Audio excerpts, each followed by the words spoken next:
Bene, bene, è stata una bella esperienza, diciamo, ecco. Da dove arriva? Io abito qui in Veneto da diversi anni, però sono siciliana. Lei sta lavorando in questo momento? Sì, e quindi diciamo che è un modo per riuscire a trovare qualcosa di meglio. Laureati tanti, donne più della metà, età media 36 anni su 4.277 candidati totali alla preselezione per 80 posti da istruttore amministrativo categoria C. 3.000 persone vivono in Veneto, le altre vengono da fuori. L'obiettivo per tutti è puntare dritto dritto ai 1.300 euro al mese per 36 ore settimanali messe a concorso del Comune di Padova.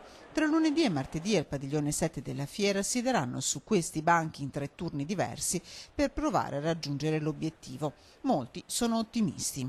Sembrava abbastanza semplice in realtà, domande abbastanza generali. Lei lavora già? No, non in comune.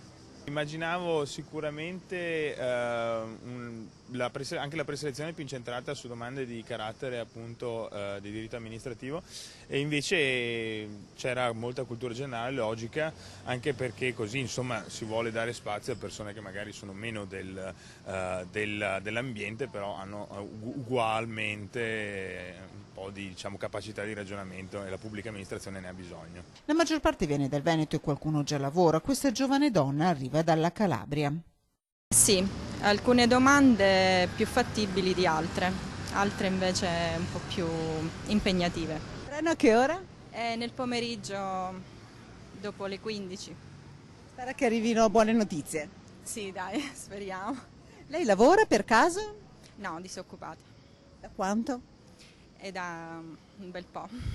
1 su 10 tra i partecipanti proseguirà la strada del concorso. Dopo gli orali, prime assunzioni entro l'anno e poi da qui a 3 anni. Ma in tutto questo c'è un neo. A concorso per legge sono andati solo i posti previsti nel piano di fabbisogno triennale del Comune, che non tiene conto, ad esempio, di quota 100. Il 1° agosto andranno in pensione con quota 100 i primi 30 dipendenti comunali. Entro fine anno dovrebbero essere 120 su circa 1.700. Noi quel posto per riassegnarlo dobbiamo rimetterlo a bando, quindi tutto l'impegno, le energie e anche la complessità che ha mettere in piedi un concorso come questo devono essere rimesse di nuovo in pista, perché la normativa in questo momento non ci permette di tenere delle graduatorie un po' più allungate. Tutto da rifare, insomma, e nuovi costi. Questa nuova stagione di concorsi al via, questo e quello per i nidi e materne, al Comune costerà 40.000 euro.